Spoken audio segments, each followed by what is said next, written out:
Welcome to a fresh episode on this segment on Daybreak Africa. I am Angela Daku, and today's topic will be about the state of Nigeria economy, the growth projection in 2022. Well, with me today to discuss this is an academician in person of Barrister Magniza Fasion. You're welcome to the program, sir. It's my pleasure. It's my pleasure to be here. Thank you, sir. So, coming to the discourse of today, what is your opinion on the state of Nigeria economy today? If you are looking at Nigerian economy, there's no way you can look at any topic without looking at what it was before now and then compare it with what it is. Thomas Kuhn, the philosopher, tried to talk about the paradigm shift. Every community has to be able to define its own vocabulary, and then so you have to look at economic state of Nigeria from the point of view of what was it like in pre-colonial times, during colonial struggles, post-colonial, post-independence Nigeria, and pre-oil boom Nigeria, post-oil boom Nigeria, and then the state of the economy of Nigeria at the moment. Incidentally, the Nigerian state had, at any point in time, and sadly and tragically in history, had never gone forward. It had always been one step forward, two steps backward. Time was when in the Nigerian colonial, pre-colonial and colonial period, pre-independence period, the Nigerian country state was an amalgamation of the northern protectorate and the southern protectorate plus the colony of Lagos, in which the mainstay of this economy was purely agrarian. Nigeria had always been essentially an agrarian society, meaning that we depend on agriculture, commercial agriculture, subsistence agriculture to survive as a nation. The north was renowned for its groundnut pyramid. The western region of Nigeria was noted for the cocoa, and then the eastern part of Nigeria, from the Midwest to the eastern part of Nigeria, was renowned for the palm products. So the Nigerian economy was essentially built in those days on agrarian products. Chief Obafemi Awolowo, who was the premier of Western region, was able to build cocoa house, founded the University of Lagos and the University of Ife from proceeds from cocoa products. The first university in Nigeria was in 1948, University of Ibadan, who was the college of University of London. And then by 1960, Dr. Nnamdi Azikiwe founded the University of Nigeria, Nsukka. And then Chief Obafemi Awolowo followed that with the 1962 founding of the University of Ife, which is now Obafemi Awolowo University, and then the University of Lagos also, and then Sir Ahmadu Bello founded the Ahmadu Bello University in the north. And so the idea of interrogating economics began from there. Both colonial theories regarding economics had taught us some things regarding economy, and then professors who now came back from British universities, American universities, who were Nigerians, began to tell us about what the economy was like. But from the process of the particular regions came from the agrarian products, and the society. If you get to Obafemi Awolowo University today, you find that some of those physical structures that were built there were built from the process of cocoa. So the economy was quite good for us at that time, but we felt that okay, if we're able to get the colonialists out of our way, then the idea of how Europe underdeveloped Africa, which was the title of the book authored by Walter Rodney, in which he tried to tell us that the colonialists will come, they will determine the price by which our cocoa produce will be sold to them. And then when they buy a bag of cocoa, and then they go and recycle it into Bonvita, into Ovaltine, they also determine how much that thing is going to be sold to us. So even though the book is particularly popular at that time, but we found out that the mission of the colonialists in Africa was not essentially economic. I mean, they were not out to develop the economy of Africa. They wanted a continent that is in the tropic that can supply the raw materials by which the industrial Europe could be developed. So having said that, with the gaining of independence, the premiers the prime ministers, the premiers of each region began to use their proceeds to develop their region. There was healthy competition amongst them. However, there had been oil. They had oil, regarding, oil, crude oil in the southern parts of Nigeria at that time, but it was not discovered in commercial quantity. But the crude oil was discovered in commercial quantity around late 60s. I can remember as a lawyer that I studied the oil laws relating to petroleum that was dated 1969 or thereabouts. But in the early 70s, there was an oil boom in which at that time, the Nigerian naira, the Nigerian currency was much stronger than European countries, even the countries of America. My brother, who is now ambassador, who used to be the director of World Intellectual Property, had sent some money to me when I was in secondary school in Ondo Grammar School to buy a bicycle. But essentially, when the dollar was changing into naira, the dollar was 67 kobo at that time. And so by and by, the economy came tumbling down, until it got to 1 naira to a pound. As at the time I left the university in 1985, I left the camp at Ilorin on a Friday. I got to Ondo, my homeland, on that Friday. Saturday morning I left for Lagos. Saturday night I left for England. Sunday morning I was in England. It was 1 naira to a pound. Are you with me? And if you had to travel to England at that time, you didn't need a visa because Nigeria was a member of the Commonwealth nations. You didn't need a visa. With your passport, you get to the airport, you fly to Heathrow or to Gatwick. Now, the Nigerian naira was at par with British pound. You understand? So if you had 20 naira here, you had 20 pounds. If you had 100 naira, you had 100 pounds. And so, as at the time we left the university in mid-80s. And so, before then, when General Yakubu Gowon was being interviewed abroad regarding the state of economy in Nigeria, he said the problem of Nigeria at that time was not how to get money, but it was how to spend it, because Nigeria had so much money. The Doji Commission of 1973, 74, 75 introduced what is later became known as Doji bonus, in which people who were having little money paid, were given good sum of money. Guys like us who went to teacher training college at that time were actually paid, as a student, you were paid 8 naira as a stipend. That 80 naira would be an equivalent of 80,000 naira now. You understand? And as at the time we were leaving the NYSC, as at the time I was doing my NYSC, my stipend was, my NYSC stipend was around 200 naira. 200 naira, all right? And 200 naira at that time is like 200,000 naira now. So in terms of monetary economics, the Nigerian state had been depreciating. As at the time, Muhammadu Buhari retired, Major General Muhammadu Buhari retired, and he was coming to power in 2015. The currency was something a little bit to write home about. But every year, the Nigerian economy has been sliding backward and backward and backward. So when the guy sent a message to me this morning and said that the article he wrote, that he sent it to me, he copied me, I didn't react. I told him that, look, I had been on the editorial board of newspapers in Nigeria, and we had been given subjects to discuss in our editorials.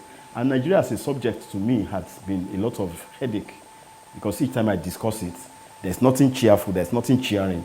You understand what I'm saying? You still see the same, the worst part of it is that when you now get to the university, a university where you are supposed to generate ideas to run societies, and where that is not happening, you understand? So everything is topsy-turvy somehow. So if, as at the time I was having my NYSC, I was going through my NYSC, I was paid 200 naira, and then Nigeria was sending technical aid course to African countries because graduates of Nigeria then were strong enough to teach in African countries. But things has never been like that. Things has fallen apart, and what Achibe said we should avoid has been the loss of this country, economically and everything. So. Well, from recent reports, we have it that Nigeria's economy seems to be recovering from the COVID-19 pandemic, especially with the projection from 2021. The first quarter was projected 5.01%. Second quarter was 4.03%. Okay, the third quarter was 4.03% rather, yes. And then the last quarter was 2.4% to 3%. Yes. So how is this feasible that the growth is actually going to continue like this? Let me say that most of those figures that you reel out now, They are basically elitist figures. They don't have anything to do with the common man. They don't. Yes, because we still go to the filling station. As at the time, President Goodluck Jonathan was leaving office, a liter of petroleum was about 70 naira or thereabouts per liter. When I became the editor of Prime People, I became the editor of Prime People at the age of 34, and I had an official car. And 20 naira will fill my tank of a Peugeot 504. 20 naira will fill my tank. 20 naira. But right now, a liter of petroleum is 100 and, if you get it right, I mean, in this part of the world, you get to 162, 60. But right now, in the last couple of weeks, I had bought for 190. Some people had bought for 200 per liter of fuel. So I don't see. So when people give figures, that's why I feel it could be very hypertensive for me to discuss Nigerian economy or Nigerian politics, because for the ordinary man on the streets, all those figures that people bandy in the papers, in the international world, Nigeria is growing by so percent, it doesn't translate into better life for the ordinary Nigerian. So are you saying it doesn't have any relationship with the masses? Yes, it does not. It's pure. That's why I said the figures are purely elitist figures that is talking about. I don't know where the figures are conjured from, because you go to the market now. I mean, when I was anyway with my 200 naira, I'll buy bags of beans from Omuaran. You understand? Because I was serving in a village called Ilale Nekameje between Omuaran and Otu Ekiti. Do you understand? I'll go to Omuaran, I'll buy a bag of beans, bag of rice, provisions out of the 200 naira. So how can Nigeria say that? How can they be giving all those kind of figures? They are probably giving the figures from the contractor that has embezzled money. You understand what I'm saying? Because there's no way you can discuss Nigerian economy without. How does it translate into good life to the ordinary Nigerian? It does not. The ordinary Nigerian is the person who is traveling from Ondo to Ife. You know, if he's a lecturer and he's probably teaching in Ondo and he's living in Ife, and then he comes from time to time. You get to the road from Okegbo from Ife to Ife. The roads are horrible. They are bad. And banditry everywhere. People are being kidnapped everywhere. The Nigerian mechanic is a thief. The owner of the car himself is a thief. You understand? And so the person asked me today and said, you didn't read my article. I said, rather than reading articles, rather than reading discussion regarding, I read it because first, second degree, and third degree for me was literature. So I rather read authors that will make me to laugh at the society. Like Tunde Fatunde, the playwright, for instance, who wrote the play. The title of the play is Organa Thief Man. So that when the man who is a houseman, who is a houseboy in the house, when he steals 5,000 naira from Ogas, everybody say, the man is a thief. But the Oga himself, how did he get the money that there are too many cars in his garage? He's a contractor, government contractor. Government has given him a contract to tie a road. And the quantum, the quality, and the value of the contract is about 100 million. Are you with me? The contractor, the state government signs the contractor for 100 million. Then before the money gets out, 25 million had been taken by the commissioner, in which, out of the 25 million, 15 will go to the governor, 10 will go to the commissioner. So before leaving the government house, the governor's office, 25 million is out of the contract. The contractor himself, who is acting to a coach, who is probably a relation to the commissioner or is the party man, is taking another maybe 15 million. Out of 15 to 25, you are getting like about 45, isn't it? Or thereabout, or 35. Now, by the time you get to the contractor, the amount of money that's actually delivered to the contractor is about 15 million. And the quality, the value of the contract is 100 million.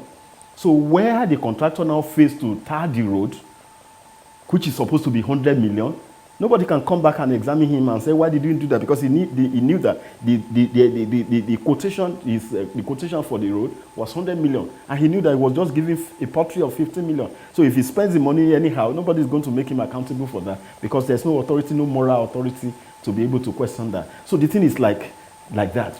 So at the end of the day, you find out that a journey that should have taken you from Ore to Shagamu, maybe like about 45 minutes, takes you like 4 hours, because the roads are bad, because the parts of the car, when you bring a car here, the car that I'm using at the moment, was manufactured in America in 2003. All right, I bought it in 2018. By the time I bought it in 2018, everybody was congratulating me that I was lucky. That's within 15 years of manufacture. But between 2018 and now, the thing is ramshackle everywhere because the roads are bad. So in trying to meet my needs regarding make my resources to meet my needs, to the mechanic, to the housekeeper, to the food, to whatever, the whole thing is, everywhere. So the political development of a country vis-a-vis the economic development of a country, Nigeria is about the most complex something where you really cannot reconcile figures. You understand? And in those days when we used to have people like Sam Aluko, people like, there are a lot of professors who were economics, when the budget is just being released, you sit down, they will analyze the budget. Someone like Chief Obafemi Awolowo, for instance, when they were saying that they were talking about devaluing the currency, Awolowo said, no, you cannot devalue the currency. And because he was seen as an opposition at that time, President Shehu Shagari was the governor at that time, they went about and began to devalue the currency. Till today, the Nigerian Naira has been going down, has never gone up. So that if there's going to be 2023 is an election year, we're going to have another president. We don't know for how we can benchmark the time, the value of petroleum per liter when he's coming in. But to the extent that the thing is going to descend and fall and crash, that we cannot determine by the end of his tenure. And then you find out that in most countries, most of the people that are in politics, they are at the apogee of their productive life. A professor of Barack Obama, who was a professor of constitutional law at 42, 43, became American president. Professor of constitutional law, meaning that in America he knows what the size of the National Assembly should be like. That people who are speakers or congressmen, they are supposed to be domiciled in the place they are representing. But here, everybody's in Abuja. University professors are barely paid anything to write home about. And so, because the lecturers, the academics themselves are hungry, they begin to get into politics. I saw one advertisement today regarding somebody who had a PhD and who is trying to go into politics. And so, in the First Republic, I mentioned when I had to meet the Minister of Education representing some group as their lawyer. And I said in the First Republic, for instance, professors were earning much more money than ministers. But a situation in which professors are just houseboy now. Any politician from a world will say, Baba Professor, have you eaten today? And things like that. So the guy himself is an intellectual. The intellectual himself is a laughing stock in the society, and the society's values is lopsided and gone to the dogs.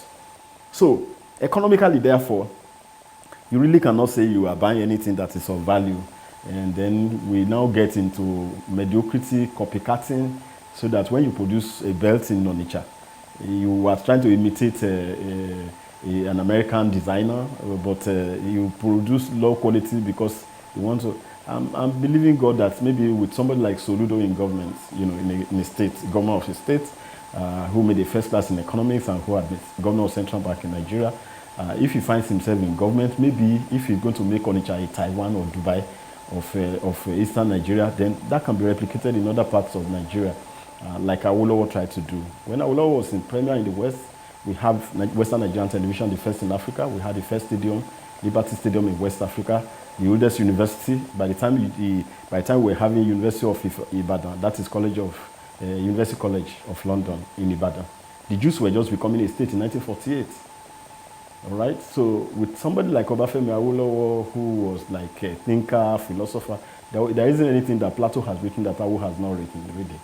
So, and for Destutt de Trosse, the French philosopher, he says that he defines ideology as the science of ideas.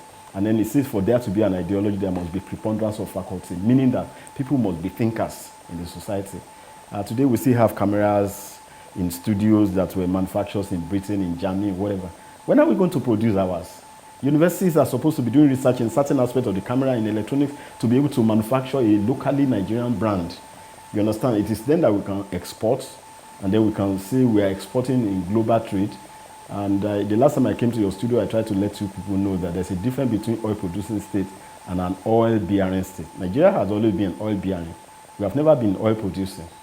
And up until we are able to produce, somebody else will take our crude away, somebody else refines it and send it to us, and then we begin to die. For how long will a country continue to stay there? And we have plethora of professors. A lot of them had died, though, without having to do anything, to contribute to the society. So Although I would like to ask, from your opinion, Yes. what do you think Nigeria can do to help the economy? We have to go back to the brass tracks. We have to go back to primary one, as it were, getting to learn.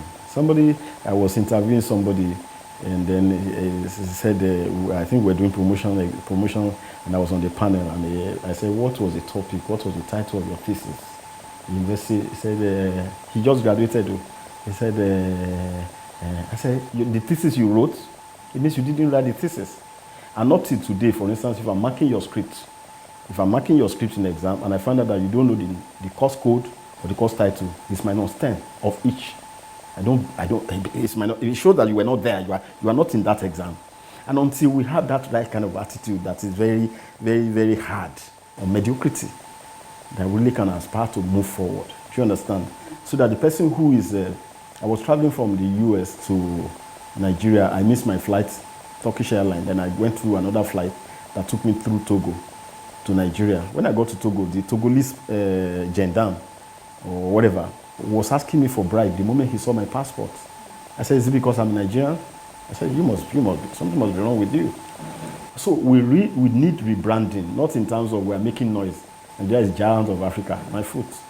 What is important is that what kind of attitude do we have in our various areas of human development? As a teacher in the university, are you thoroughly teaching to make sure that nobody passes that your gate without being a quality person? You understand what I'm saying? I'm a writer, for instance, and I believe that when students go out, if a student goes out and he said, in that man's course, I scored an A, you understand? When that student is asked the question, like I teach history and philosophy of science here, or philosophy and logic, and you say he made an A in the man's course at that time, and he asks you, what is non sequitur? What is argumentum ad hominem? You can't say that. And that guy scored you an A, then the thing is not on you, it's on the person who taught you. Do you understand what I'm saying? So Nigeria must be ready to develop mentally, in terms of quality, in terms of giving the best to the best person that is qualified to be there. And then we are ready to compete. We should be reading things like, look at what is going on today, rituals everywhere. You understand? In Ondo here, for instance, a little while ago, somebody was found to be Akbenikin, those people who are announcing for people to come and do pray Muslim prayers in the morning. He was found with a human head, a human capital, somewhere around Ajagbale or what. Then the next time I saw one man whose loudspeaker is disturbing me in my house, and I went to the mosque. I said, sir, this loudspeaker has to be removed because it echoes directly into my room. And the man said he's the principal assistant registrar at Adeyemi University of Education. And he said the only way we can solve the problem is to make sure that speakers of other churches are removed. Then only then can we remove ours. I haven't had enough time to really talk to him because it shows that if he had been a student in my philosophy and logic class, he wouldn't have passed. Because it's not a good argument. You agreed that, yes, this nuisance is disturbing somebody else. But you are not looking at it from the point of view of what can I do to ensure that, it doesn't kill people. What you are thinking about religion, ego tripping, it doesn't show that person is educated to me. Epidemiological survey has shown that there are 3 ways by which you measure the development of any nation. Namely, one, life expectancy, GDP, and educational development.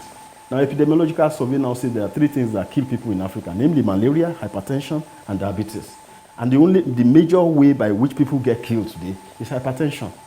And primarily accountable for that is high noise. So a nation where life expectancy is it's the oldest that can die there is about 40 to 45. That economy cannot clearly claim to be a good economy.